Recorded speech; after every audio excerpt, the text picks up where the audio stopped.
By 2030, 23% of South Africa's electricity will come from nuclear power. It falls within government's Integrated Resource Plan, which is basically a roadmap for how the country plans to generate electricity for the next 20 years.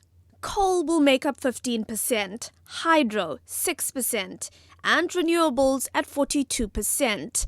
The Department of Energy has come forward with some information on how it plans to make this 23% of nuclear energy possible.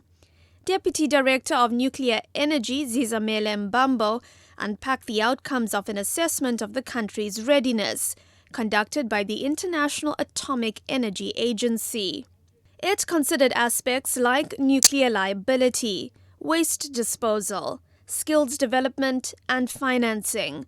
While specifics were not provided, Mbambo insisted that the bidding process would be competitive and transparent. South Africa is a member state to the International Atomic Energy Agency.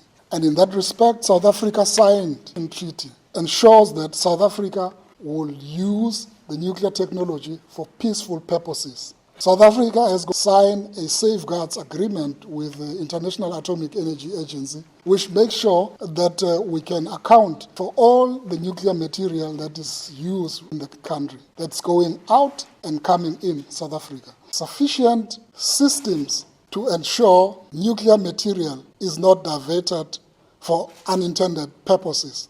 References were made to South Africa's current energy crisis with load shedding ongoing. Mbambo referred to Eskom's Koeberg nuclear power station in the Western Cape that's been operating for over 30 years.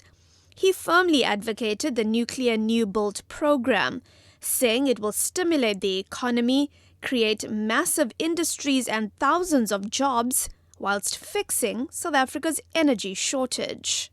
It is one of the most profitable and efficiently run power plant within the Eskom power fleet.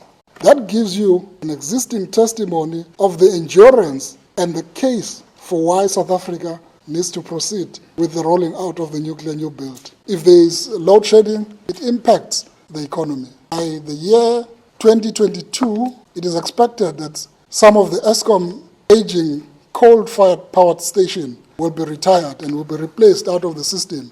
Several intergovernmental agreements have been signed to boost the program's skills capacity. Students are being trained in China, Russia, and South Korea. Plans are underway with France for a nuclear campus in the country. CEO of the South African Nuclear Energy Corporation, Phumzile Tselane, says this is all part of making sure that in the long term, South Africans can drive the nuclear sector themselves. The percentages will be growing as we construct the power plants. At the end of the program, our objective is to achieve better than 80%. Now, this is over a period of 10 years or more. In terms of the development of skills, you would see that we're developing people in China, in Russia, in France. This is precisely to capacitate ourselves. We will not localize unless we have the skills to do it. Mbambo would not answer to how much the program would cost the country, citing strategic reasons, saying only that government was convinced the investment would pay for itself. The procurement process and the selection of the program's strategic partners is expected to be complete by the end of this financial year. When the final bid results are awarded, we will await to determine whether South Africa would issue a contract to one strategic partner or many strategic partners. The driving strategic perspective of government is that when government goes to procure, we are not going to procure a nuclear power plant. Goal of government is to make sure that we localize the entire nuclear value chain.